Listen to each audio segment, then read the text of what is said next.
ఈరోజు నేను మీతో చాలా ప్రాముఖ్యమైన విషయం మాట్లాడాలి. ఇది చాలా ఆధునిక సంఘాల్లో పెరిగిపోతుంది, కానీ దీనికి లేఖనాల్లో ఏమాత్రం కూడా ఆధారం లేదు. మీరు బహుశా చూసే ఉంటారు, ఒక బోధకుడు ఒకరి నుదిటిని తాకగానే వారు వెనక్కి పడిపోతారు, జనం కేకలు వేస్తారు. ఇదంతా పరిశుద్ధాత్మ శక్తిగా చూపబడుతుంది.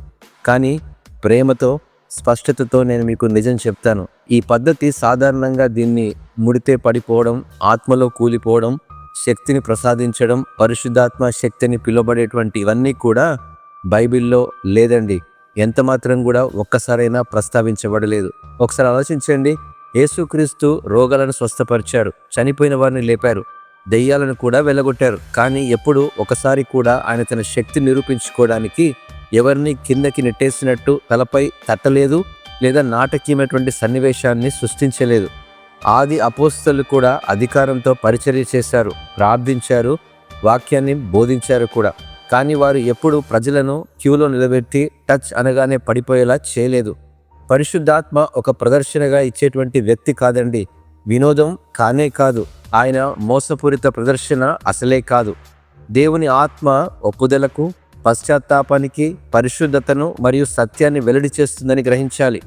ఒక ఇబ్బందికరమైనటువంటి సంగతి ఏంటంటే, ఈ రోజుల్లో జరుగుతున్న అనేక టచ్ ప్రదర్శనలు ఇదొక హిప్నటిక్ లాంటిది, ట్రాన్స్ లాంటిది, క్షుద్రపరమైనటువంటి ఆచారాల వంటివి. అవన్నీ భావోద్వేగ మోసపూరిత పద్ధతులు మాదిరిగానే మనకు కనిపిస్తున్నాయి.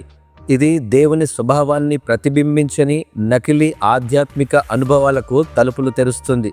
ఒక బోధకుడు ఈ ఎత్తుగడలను ఉపయోగిస్తే, ప్రవక్త అని చెప్పుకునే కొందరు ప్రజలను పడిపోయేలా నెడితే, ఒక పరిచర్య శక్తి నిరూపించుకోవడానికి నాటకీయ ప్రదర్శనలపై ఆధారపడితే, అది స్పష్టంగా ఒక విషయం తెలియజేస్తుంది: వారు పరిశుద్ధాత్మ ద్వారా పనిచేయడం లేదు, వారు మోసం ద్వారా పనిచేస్తున్నారు. కొందరు క్షుద్ర శైలి ప్రభావాన్ని కూడా వాడుతున్నారు, మరియు విశ్వాసులు గుడ్డిగా అటువంటి పద్ధతులను అనుసరిస్తే వారు గందరగోళం, అస్థిరత మరియు ఆధ్యాత్మిక మోసానికి గురవుతారు. దేవుడు ఎల్లప్పుడూ మనల్ని వెనక్కి పడిపోమని చెప్పలేదు, ఆయన సత్యంలో స్థిరంగా నిలబడమని చెప్పాడు.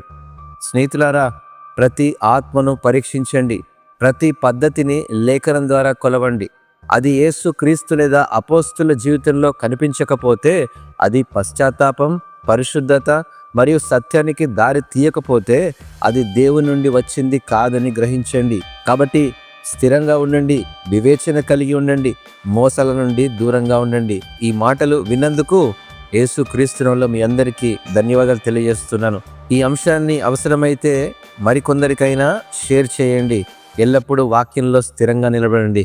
దేవుడు మిమ్మల్ని ఆశీర్వదించును గాక. ఆమేన్.